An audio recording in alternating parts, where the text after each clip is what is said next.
TG Geeks, episode 255, January 6th, 2020? Yeah, it's 2020, and this is Baba Wawa. Yeah. Subway stick-up silliness.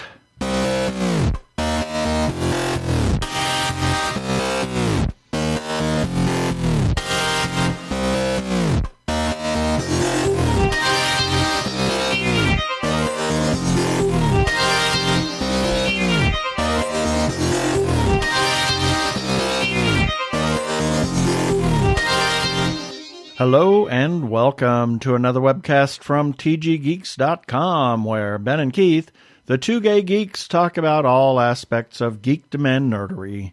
Sci-fi, comics, film, horror, genre, you name it, we talk about it. I'm Keith Lane. We're coming to you from TG Squared Studios in lovely turn of the decade, if you will, Phoenix, Arizona, in 2020, the new year, new... And I am Ben Wagington. No, I am not Baba Wawa. I am Ben Wagington, also coming to you from TG Squared Studios. Yeah, and it's actually a lovely January day. The weather's nice outside, and as usual in Phoenix in January. So let's get on with this show. Prepare for hyperdrive. Meanwhile, in the Hall of Episodes, the two gay geeks are discussing this. Well, in this episode, we are going to talk to Nino, Aldi, and Jake Hunter about a short film called Tribes. There's some interesting information about that we'll have in the second segment as well. We're going to have our birthday shout-outs, our featured podcast of the week, and everybody's favorite feedback. And we'll talk about that and some shout-outs. In our second segment, we've got a couple of things lined up, so it depends on how much time we have left and what we do talk about. But there's a couple of things that we do have on the list, some very interesting things. And then the weekly recap and the regular shout-outs. So let's get on with talking to Jake and Nino.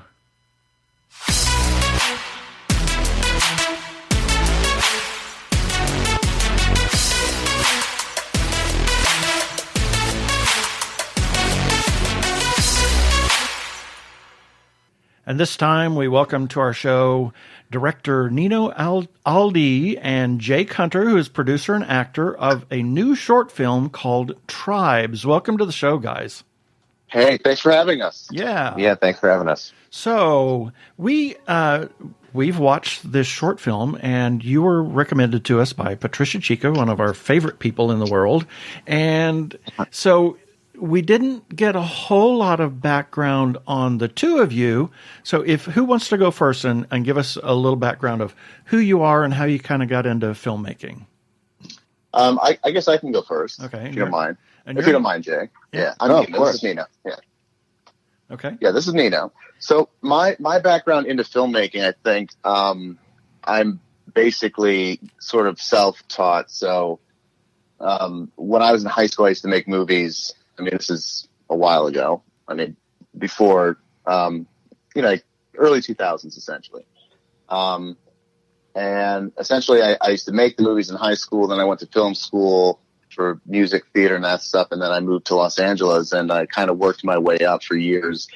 The old school way, doing like acting and things and taking the classes and then learning, obviously, crap and working as a set PA in a lot of movies. And then I started doing a lot of shorts, which is the medium.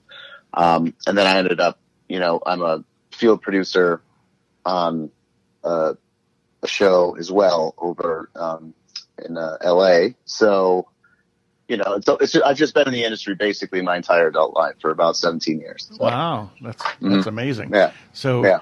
You're telling your age, and you're a child compared to us. Well, I mean, yeah, I'm 30. I'm 37, but essentially, like I said, so when I was in high school, I used to make the movies, and I just never had to do it. And then eventually, I just moved. I left college. I don't say dropped out. I had good grades. I just left college and moved to Hollywood to try to figure it out, and which actually I think is the wisest thing I ever did. Yeah. I do, just because I think it's the only industry in the world that allows you where it's kind of like a merit of you have to have done things and you have to know how to do things. Exactly. No way to do it. If you don't have somebody that is going to hire you to do it, you just do it on your own and you figure it out. And if you mess it up, no one has ever asked me where I've gone to college. So exactly. And I would say, I'm not saying that now, granted, you still have to learn. Don't get me wrong. Right. You need to educate yourself. You can't just wing it out here. But anyway, that's kind of my story. So I'm like a little bit of an upstart. Yeah. And just to give a little bit of perspective, when you announced that your age was 37, FYI, Keith and I individually are both old enough to be your father. Yes. Really? Yeah. No joke. Yeah. I fondly refer to anybody under 50 as a kid. So yeah, me okay. too. All right. Well, you guys sound so young. Bless you. Thank you. Well, that's a good thing. So Jake, tell us about you. You're probably even younger, right? Not any pressure. No, you don't have to. Don't have to say anything. I've been in LA for 3 years now. I never wanted to do this. I wanted to be a baseball player for the Mets. Really? I'm from New York. Wow. So I really wanted to do that. It's all I worked for my whole life since I was, just a little kid.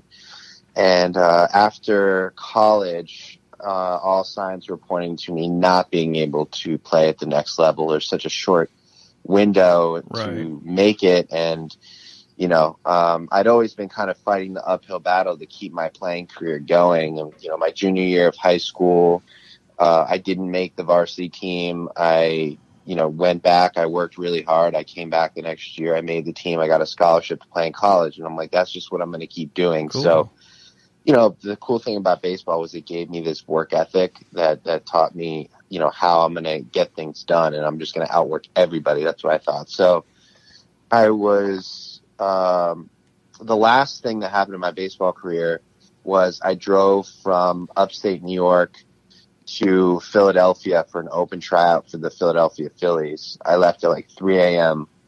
I got there at like 7 or 8. I was like the first one there. And then they're like, "Oh yeah, we had to postpone it today. We're going to reschedule it for some point. We don't know when it's going to be." Oh man! And so that was when I was just like, "All right, like all the signs that the universe are giving me right now are not towards this baseball career." And so I went to eat at a Chipotle not that far away, and someone came up to me and slipped me a card, and it was an agent for an agency around there, and I was like, "Well, I don't know." I looked him up, and so I'm like, that's kind of weird, but I'm just trying to eat my bowl right now or whatever. But that's the stuff of fantasy. Yeah. It was just one of those things. I don't know. And so I looked up the agency. I was like, it's pretty reputable. I went, I signed with them. I joined, my friend was in an acting class. I hopped in the acting class, and I really, really enjoyed it. And I was, the same thing when I started. My teacher was just like, you have to like loosen up, man. Like, she's like, you are so stiff. Like, I don't know what to do with you. And I'm like, I'm going to figure it out. It's fine. Don't worry about me. And I did. That's exactly what I did. For the past 3 years now, I've been working on acting every single day, just like I would going to the gym or whatever it may be. And so, it gets a lot easier. It's just like a skill that you build up in any type of thing that you do. But anyway, then I went and met up with somebody who's a mentor of mine. His name's Ken Sunshine. He's based out of New York. And I said, I want to be an actor. I want to, really go after this now. And he's like, well, Jake, don't try to do this. Trust me, this is way too hard. I'm like, no, I'm going to do this. And he said, okay, well then you should go to LA if you're going to try to do this. So about a week later, I packed up all my things and I moved to LA. Wow. And so, but then it wasn't that easy when I got here. I was just, it just wasn't like an instant overnight. I booked something and then it all started happening. I got here. I was doing the same thing kind of Nino described. I was in class. I was learning. I was doing projects to gain experience.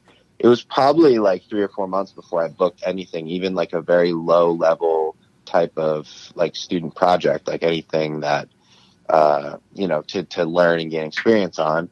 And then, I was like, I got to start making things myself. I got to be proactive from to make them happen. And I made a short film. I was like, what do I want to make a short film about? Something that's close to the vest for me. So I played an athlete. And then my manager at the time sent me 3 directors that I could work with in that. And Nino was one of those directors, which was funny. And so I called Nino and I looked Nino up and I was like, I don't know if this guy will do it for me. You know what I mean? Like, I was still feeling like, I'm so green right now. I don't know if this guy will take a shot on me, but I gave Nino a call and Nino talked to me, and I left the call still being like, I don't know if this guy's going to do it. I had to come through and make it all happen and, get the funds together and book the crew and do all this stuff. And Nino was mapping it out and guiding me. And then we shot that short film, and that was where me and Nino's relationship started. And he's, kind of been like a big brother to me. But I cast one person in that short film who was on another TV show that I knew I could be on. She introduced me to the people of that show, and then snap of the fingers, I was on that show. I was filming in Belgium and London and all these different places, acting on the show.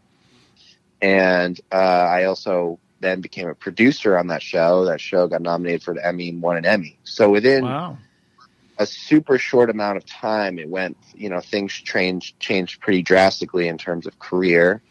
And then that show was an Amazon show. I went to Amazon. I said I wanted my own show, and they were great, and they worked with me, and I made my own show with Eric Roberts called Class Act. After that, that's on right now.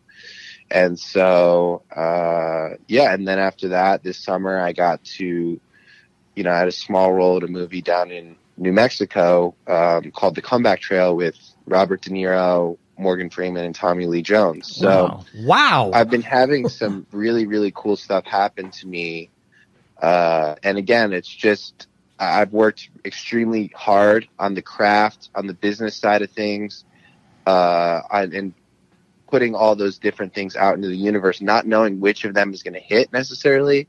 And then I'm having extremely cool stuff happen. And the main thing that I've learned is that I'm working with people that I really want to work with, like Nino. I'll circle back with Nino after we do a short film together, and this is our big short film. You know what I mean? This isn't where I'm scrapping together nickels and dimes to make something. Like, this was like a really well done project that I'm very proud of, and I think Nino is as well. So I think that it's cool to have fun and enjoy the process, and I think that's what we're doing here. Well, aside from as you said, you put a lot of discipline, a lot of work into what you're doing for your own career, but I think you also have, you are blessed.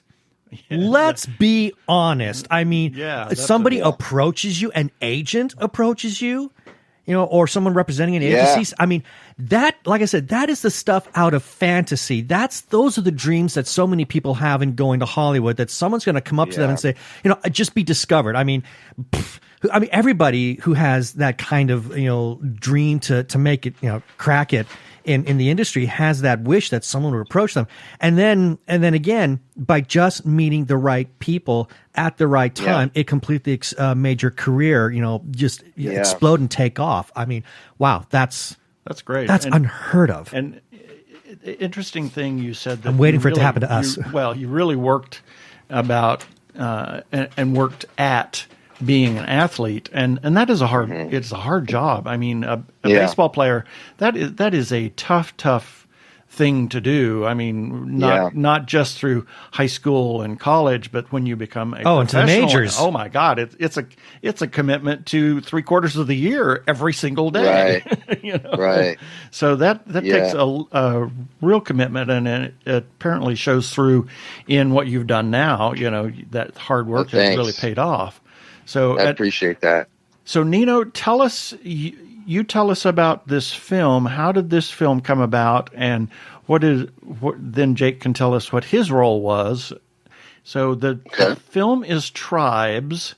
So short in a short, without giving anything away, tell us, what is this film about? Tribes essentially is, it's essentially, like the writer would put it in the log line, is basically three young hoodlums trying to rob a subway car, learn that self-identity is a problem, Yeah. So so I think it kind of plays on the notion that basically you have these three different guys from different backgrounds, race, ethnicity, etc., and they don't want to rob their own kind, and they're trying to basically subcategorize to get someone that they all feel is not like them to essentially, exactly. rob, and then they find it difficult in a kind of humorous sort of way. So totally, it's definitely humorous. Yeah, it is humorous. I mean, I wouldn't call it a dark comedy, but it's definitely not a true drama either. It's a very amusing film. The interesting thing is right in the very middle of it, one of the characters delivers this sociological. Oh, it's so analytical. It's just like right in the middle of it, and it's like, where did that come from? I mean, it's like he's giving it's perfect, but I'm hearing. Where did that come from? It felt like he was giving his thesis for his doctorate. I mean, it was so analytical, but it was great. Yeah.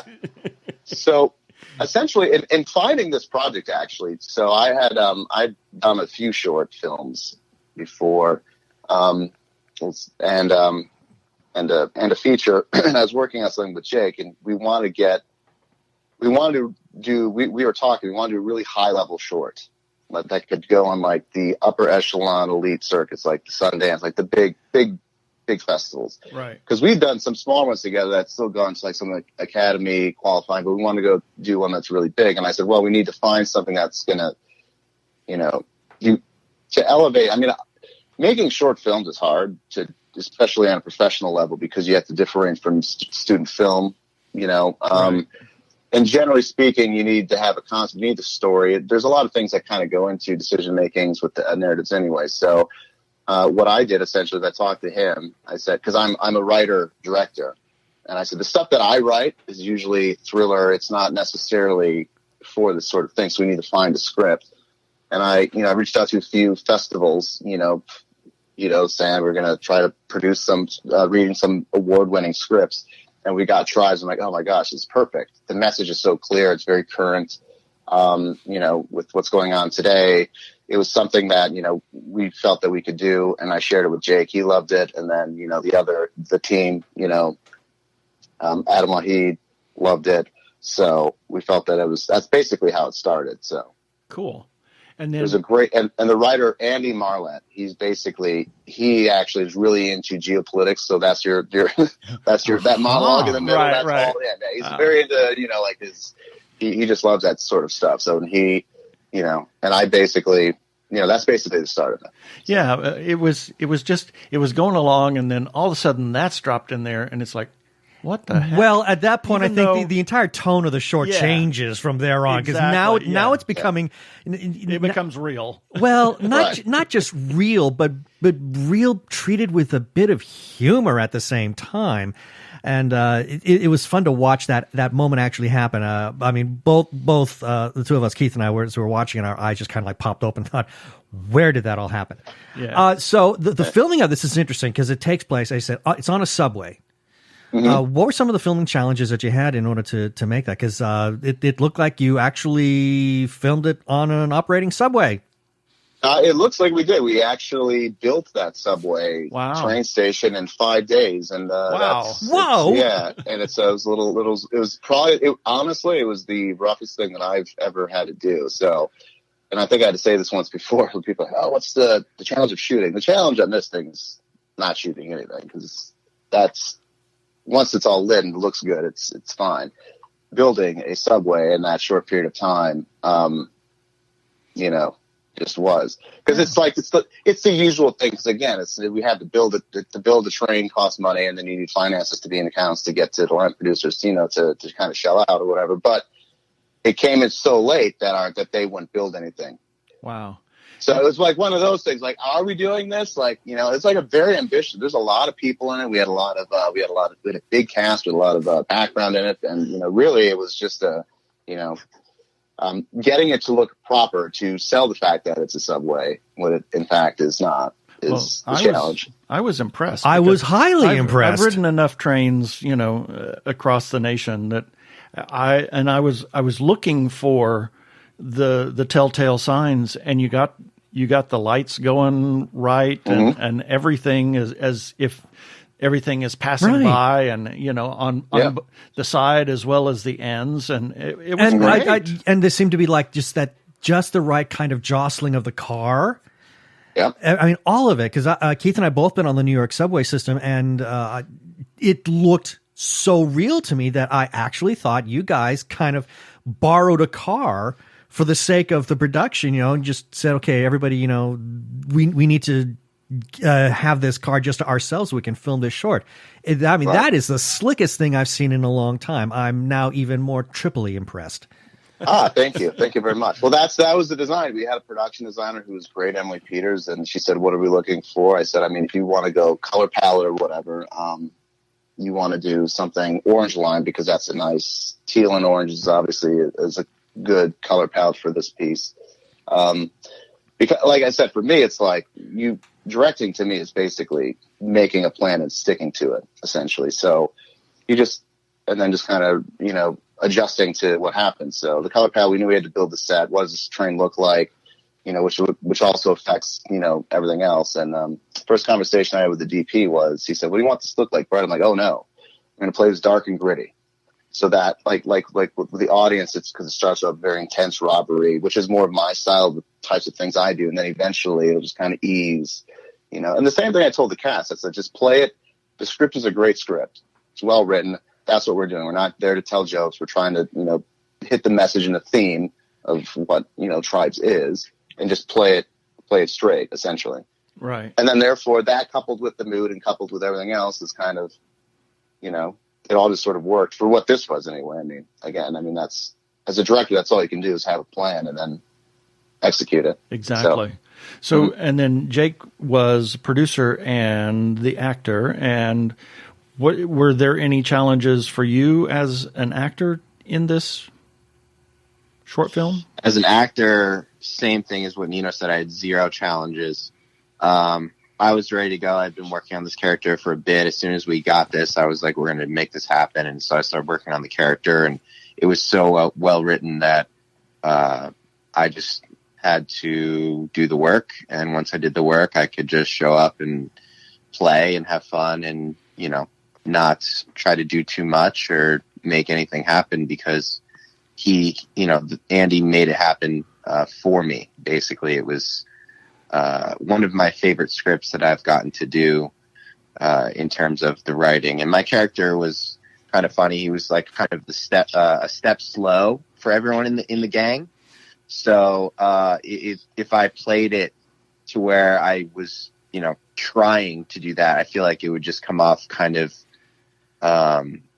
like stupid. I don't know how else to say it, but it would just come off, I don't want to play dumb. I would rather justify the reasons to why I'm acting like that, and then, the audience can laugh or they won't. I don't know. So That's kind of what it was on the acting side. The producing side was there were definitely challenges. It was, a group of us working really hard to get this set ready to go, just like Nino said. And, thankfully the set was ready to go. We were able to shoot it, and, I'm really proud of the final product. Cool.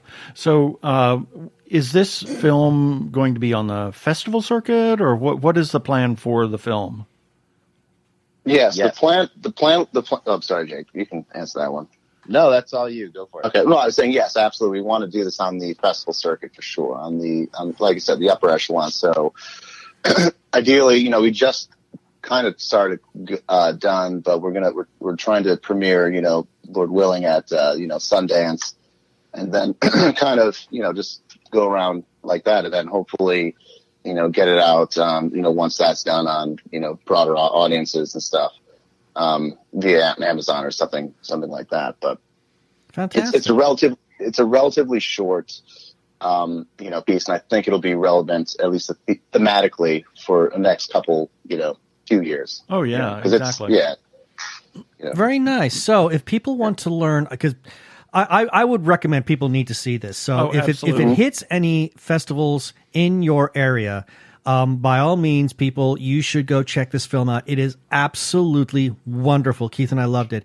So if people want to learn more about where this movie, if it is going to be hitting any kind of festival, how can they find out about that? I mean, is there any kind of social media presence by which this information can then be shared with the public? Well, we're still working. Yes, there we go. Jake's got it. Yeah, as soon as we get word of where we'll be playing, we will be all over social media with that. Nino, what's your Instagram? You can just tell them what your Instagram is. Yeah, I'm at Nino Aldi. Would be the Instagram. Well, eventually we'll have a page. It'll be called Tribes. We'll have our Tribes page, but also mine's Jake Hunter Official. I'll be posting about it. One of the other EPs, Jordan Taylor Wright, at Taylor Cut Films. He'll be posting about it. Adam Wahid at Adam W. and Daystorm at Daystorm. They're all very, very big social media people, talking millions of followers. Mm-hmm. And so we'll definitely be blasting out there when. Yeah, it'll definitely be seen. It won't be held under lock and key into the festival circuit. But that's we just want to kind of start there, just to kind of build, maximum sort of prestige, I guess, and awareness of the film, because you do it once, so or something like this. So yeah. And if so, you've already given your Instagram accounts, especially for the two of you. Do you also have Twitter, Facebook, so that people can find you there as well in terms of following your individual careers? Yes, my individual career, it's Nino Aldi Films would be NINO ALDI Films. This is my Facebook. Yeah, and I think same for me. It's just Jake Hunter. I think you can just find me as Jake Hunter. I'm on there. So fantastic. Sure. All right. Well, this has been absolutely wonderful. Thank you guys for talking with us today. Well, thank you very much for having us. Honestly, thanks, Kevin. Thanks, yes, Ben. Thank you. Hi, I'm Patricia Chica, director, producer, and here you are listening to my favorite podcast, The Two Gay Geeks. Oh, yeah. I always like that little I do too. bumper from Patricia. She's one of our favorite people. I love all things Patricia. Yes. And here are a few selected birthdays for January 6th, 2020 through January 12th, 2020. January 6th, Rowan Atkinson. Wasn't he the Archbishop of Canterbury? Maybe at one show, possibly. Oh, no, this was Mr. Bean. That's not Rowan Atkinson. No, but to me, he will forever be Blackadder. Oh, yes, absolutely. And then we have Eddie Redmayne, who actually came to our attention in Les Mis. And quite a singer. Harry Potter and all, among other things. And Syd Barrett. Original composer, guitarist for Pink Floyd. Yeah. And Danny Thomas. An actor and philanthropist. He's the father of Marlo Thomas. And he had another daughter, Terry, and I think a son. He had a son. But his biggest, I won't say claim to fame, but the biggest philanthropy project was he was the founder of St. Jude's Children's Hospital in Memphis, Tennessee. And then we have John DeLorean. He was the last DeLorean with a first name. After that, it's Mandalorian. Then it's going to be Baby DeLorean. Baby DeLorean, yeah. Yeah, so. Yo DeLorean. Yodelorian. Yodelay-hoo. That was his last name, Leahy-hoo. Yeah.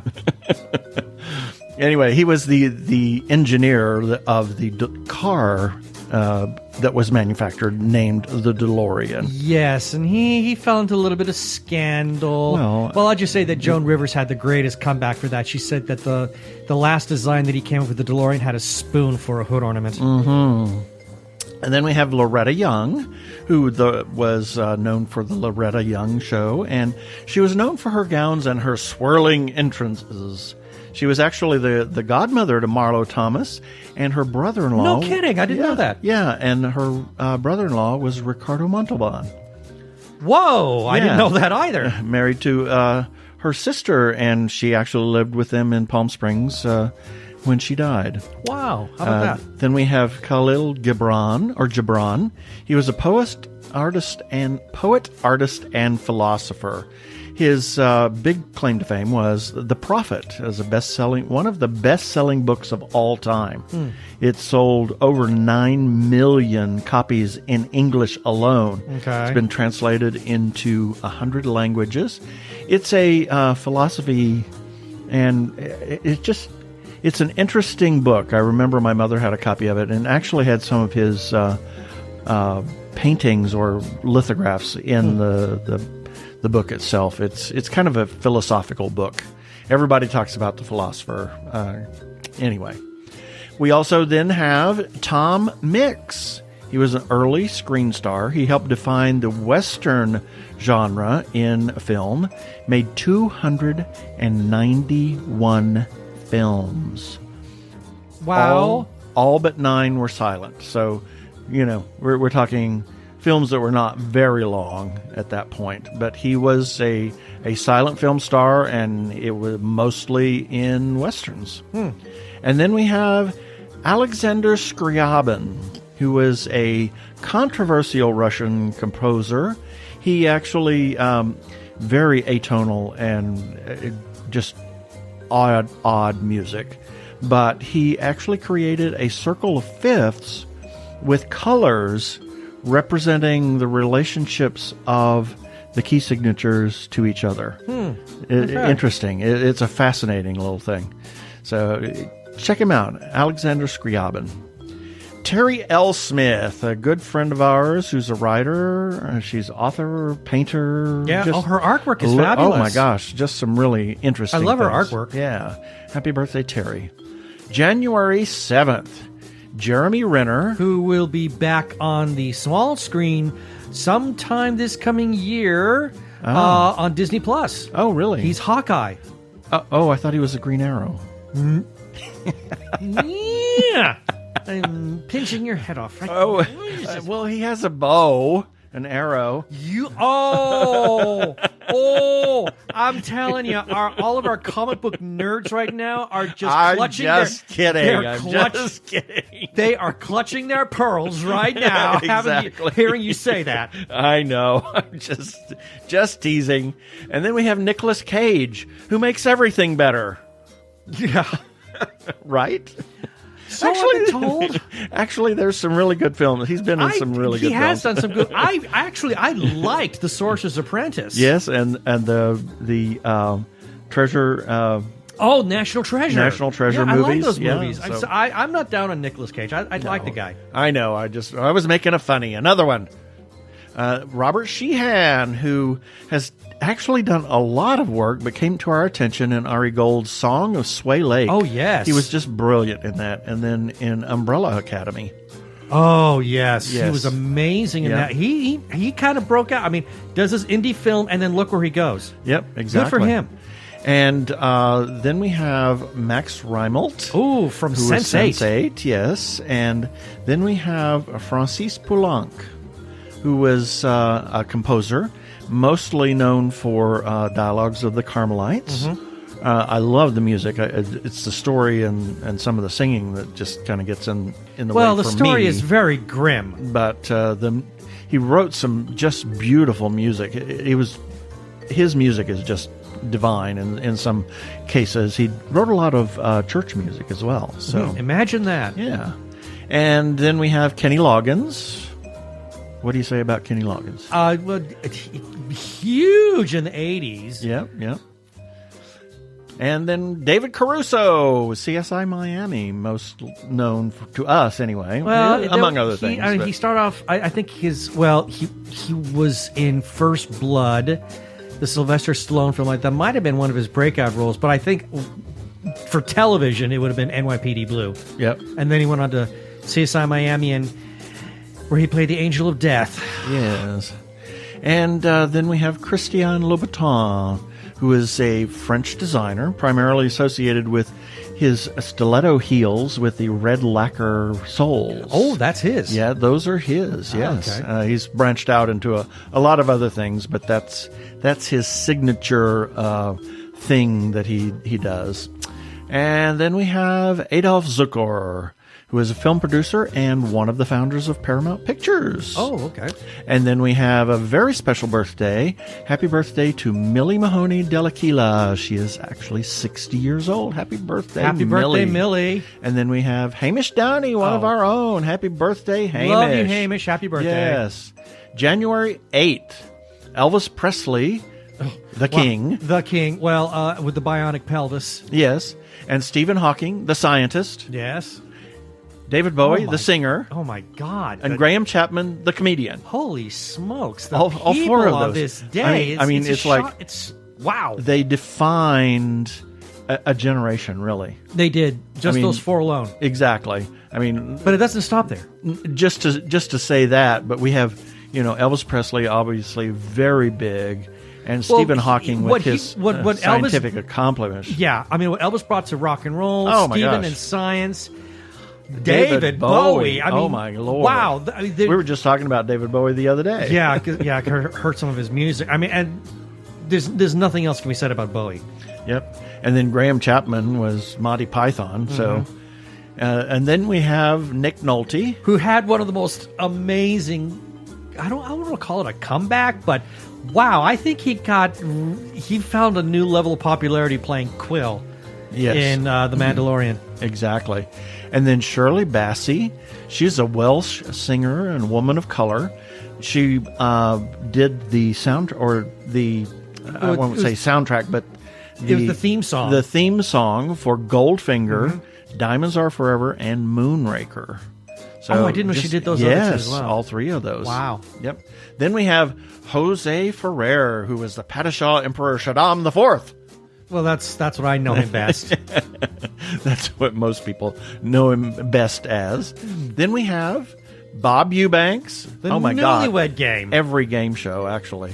Newlywed Game and Hollywood Squares in particular. I was reading I didn't know he did Hollywood Squares. Oh, he did. Yeah, he was on Hollywood Squares over a number of different years. Oh, I didn't know that. But I read in his biography, there was one, I can't remember the name of it, but they filmed it in Hawaii. He hated that show.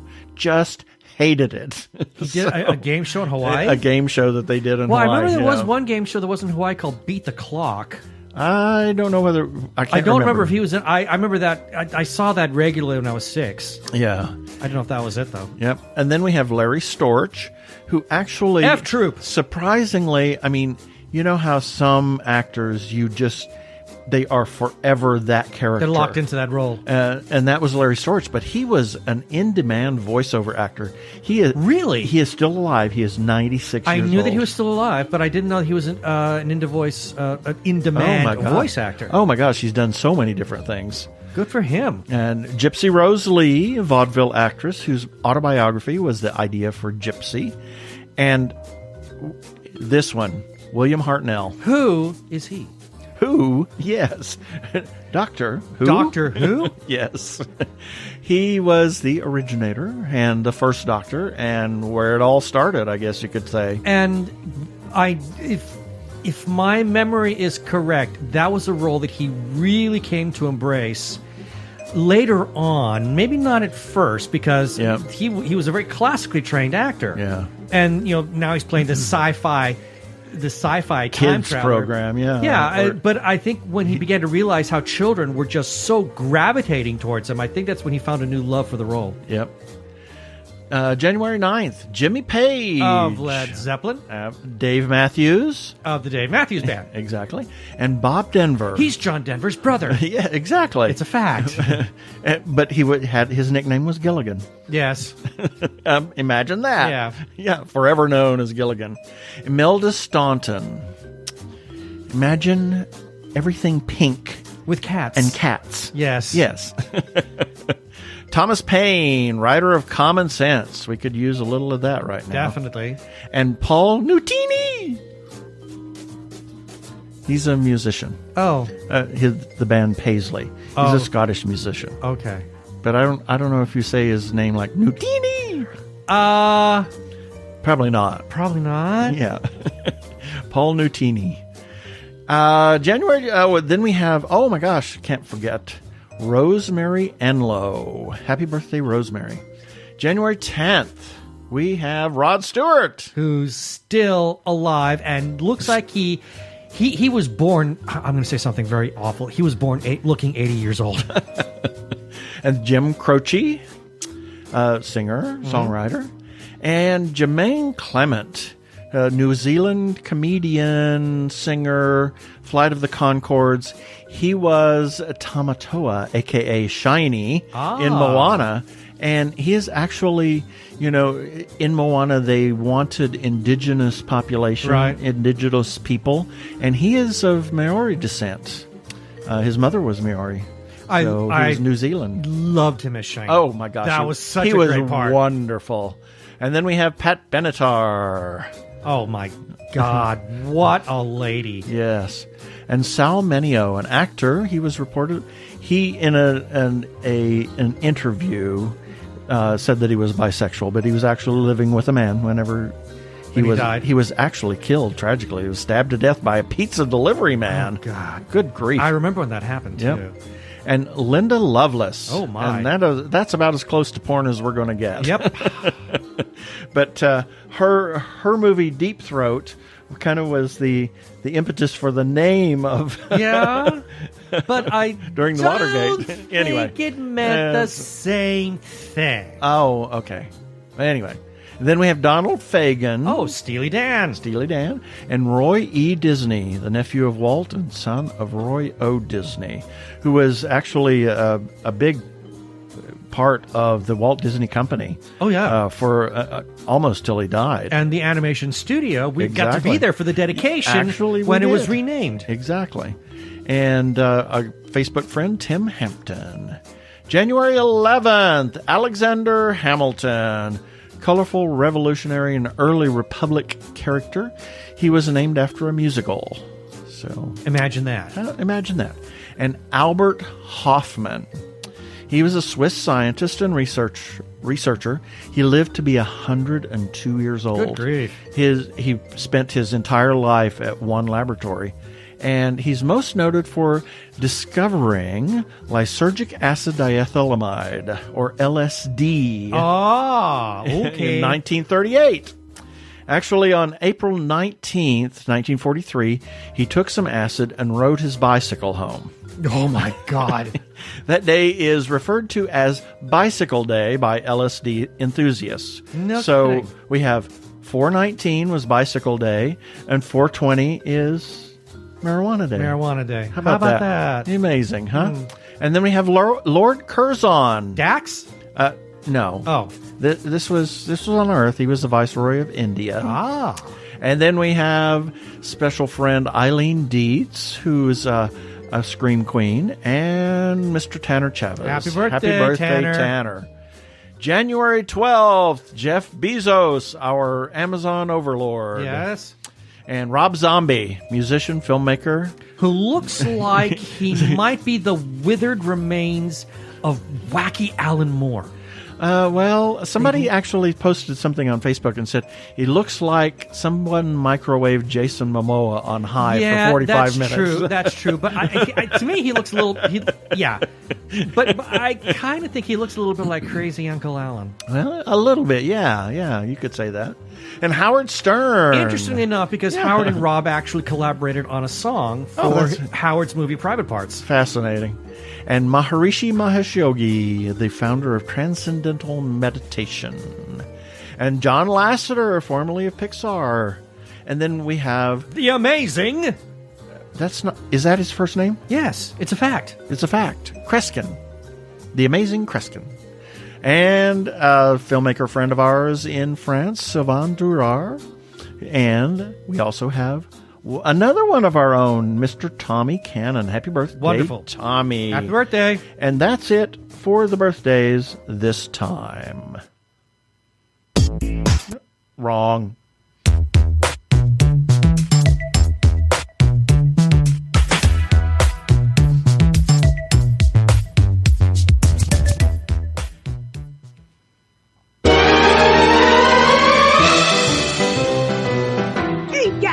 Pinky here.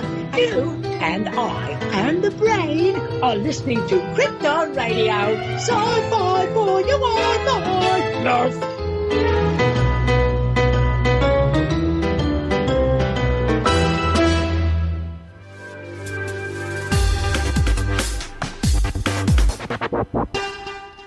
Go give a listen to our friends over at Krypton Radio, 24-hour geeky internet radio station. Thank you, Gene Turnbow, for that little bumper.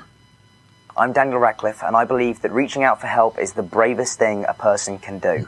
If you are struggling and need support, call the Trevor Lifeline at 1-866-488-7386.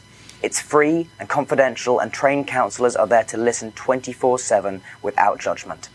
To learn more about the Trevor Project's life-saving work for lesbian, gay, bisexual, transgender, or questioning young people, go to thetrevorproject.org.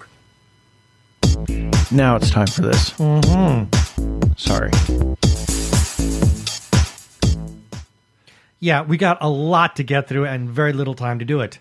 So this is our feedback. Starting off with, this is regarding the Whistler Film Festival announces winner of the 2019 Power Pitch competition.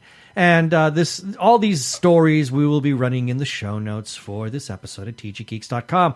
We got a feedback from Patricia Chica herself. She says, special thanks to TG Geeks for this wonderful article on Brother Man. That's the film that won the competition. Thank you so much, TG Squared Studios, for your support. And I've got another comment from, and I'm going to ruin this name. Can you pronounce that? Hedye. I have no idea how to pronounce that. I'm sorry. I was doing something. You were looking at something else. I was looking at something else. I apologize. Hetty. Wow. Yeah. Hetty. Yeah. Yeah. Hetty. we'll just go with that because her first name is Hedye. She writes, "It's Hetty here, writer producer of Brother Man, the Antonio Joao story. I just want to take this opportunity to thank you both for your great TG Geeks article on our project. This has been a passion project of 10 years, and I really appreciate the press and support we are getting along the way. It means a lot. You guys are the best." And then we got a comment from the Facebook people themselves, from Brother Man, the Antonio Joao story, and they say, special thanks to TG Geeks for this wonderful article on Brother Man. And then moving on, this is regarding the 2020 Sundance Film Festival hosts the world premiere of native narrative short Little Chief. And we'll be talking to the person behind that very soon. Yes. Got a comment from Chicart Public Relations. They say, thank you, TG Geeks, for announcing the great news.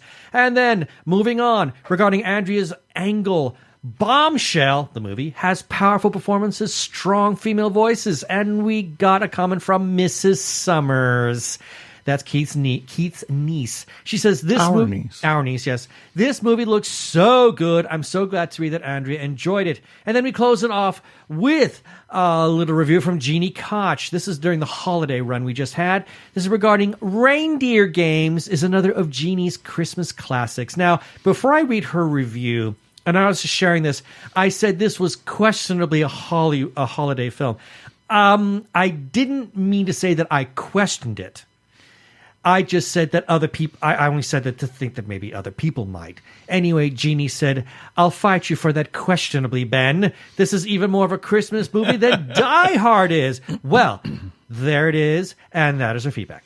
Yes, and you can leave comments on our Facebook page or our website, tggeeks.com. You can also leave comments on Twitter and Instagram and any place that you find us. If you choose to, you can call our listener feedback line at 469-TG-GEEKS. That is 469-844-3357.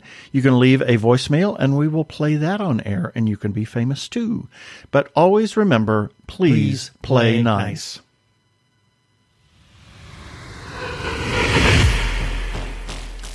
We want to give a little shout out to Madame Askew's temporal entourage. She is a charming and cheeky tea mistress and designer of teacher of steampunk fashion.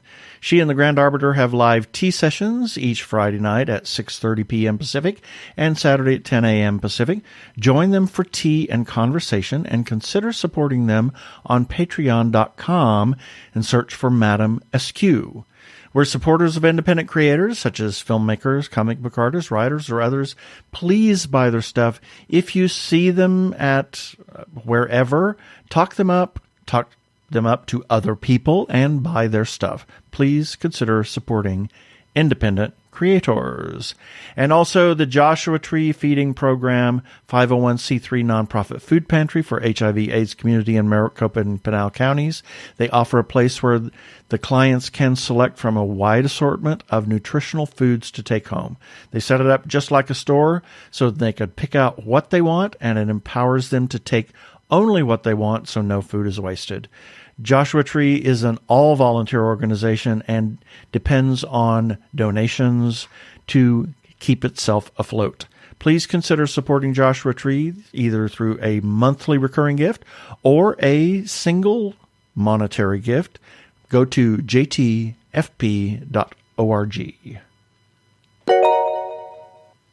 If you are trans or are questioning your gender identity, and if you are in crisis or are feeling isolated and need someone to talk to, or you know of someone in a similar situation, there is a special hotline just for you. The hotline is provided by translifeline.org and staffed by trained counselors who are transgender themselves.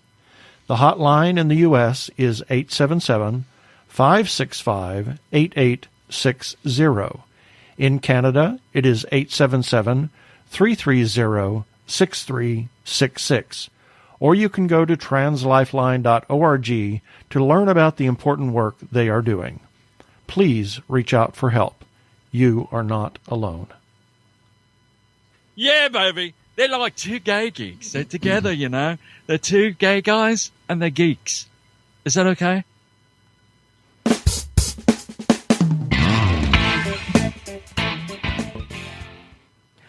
We're gonna have to cut some of this short because we are really low on time. We're running out of time. Yeah. So we'll talk about Doctor Who another time. But we've got a world premiere that we want to talk about. Yes, the movie that the short film that we just talked about in the interview section, the movie Tribes, is actually making its world premiere at the Santa Barbara International Film Festival. And that is going to take place. You lost it. There it is. It's obviously in Santa Barbara, California, and the festival runs from January 15th through January 25th, 2020. If you want to know more about Tribes, you can do Tribes the movie on Facebook, and you can check out all of the other things that they have. And this is a big thing for them. They are a Oscar qualifying film festival, I believe. Nice. So they could possibly be in contention for a short film award. Oh, that'd be wonderful. So that'd be interesting, yeah. And then we want to just recap just very shortly. We were over the Christmas holiday. We were back in Oklahoma to visit my sister and with my niece and nephew and my brother and his wife. And we did lots of wonderful things. And we want to give a shout out to our niece, Summers Sellers. And I want to thank her for the really cool book. That book, it's all about Route 60. It's Ghost Towns of Route 66. Yeah, yep. It looks amazing, and it's also a photography book too. It's kind of a desktop book or a coffee table book. Yeah, table book. It looks great, and it's kind of like motivating us to want to do another Route 66 vacation in the future. Yeah. And did you want to say something about Doctor Who? No. We'll pass. We're running low on time. Okay. So here we go.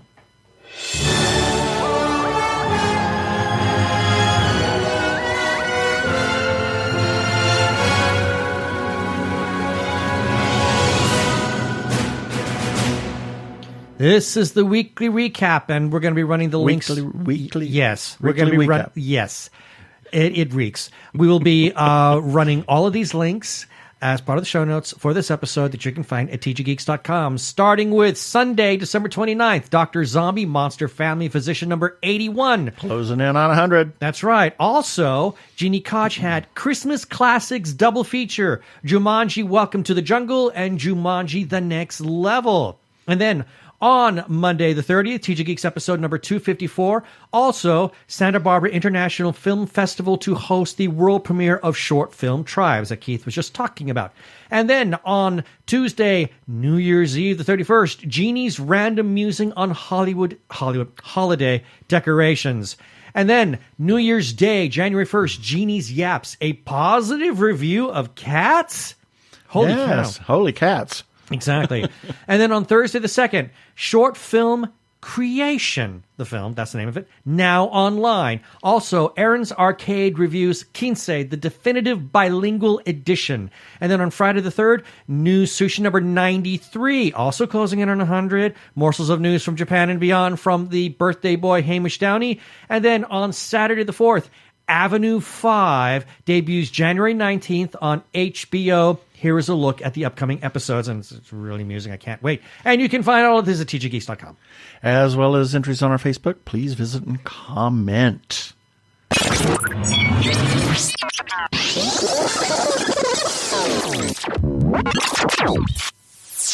Have to give a shout out to the human Arkle, Brian Weber, and he puts out the Arkle Times Post Dispatch News, which you can find by finding him on Twitter at ARKLE. That's how you can find the Arkle Times Post Dispatch News, which republishes our content. Also, he has a YouTube channel, Arkle Studios, and he had finished up last year with a Shameless Cash Grab Season 3, and he is currently playing Star Trek Online.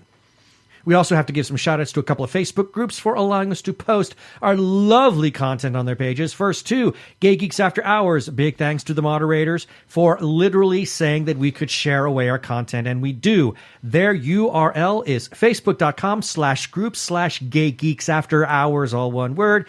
And then to the Gay Geek for also allowing us to share our lovely stuff on their page.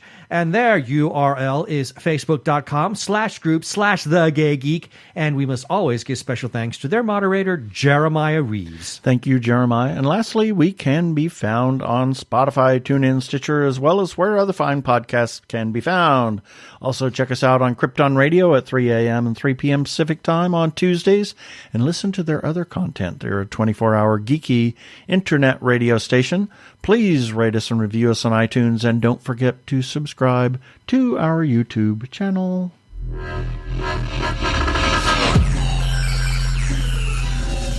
And that's all, folks. That should do it for this episode of TG Geeks Webcast. Be sure to check out the article for the Webcast episode. We'll have several links on the page of things that we talked about. And remember, you can find us and comment on our Facebook page, our website, tggeeks.com, on Twitter and Instagram, or you can leave us a voicemail at 469-TG-GEEKS. That is 469-844-3357. From TG Squared Studios, I'm Keith Lane. Thanks for listening. Please be kind to yourself and others. Cheers!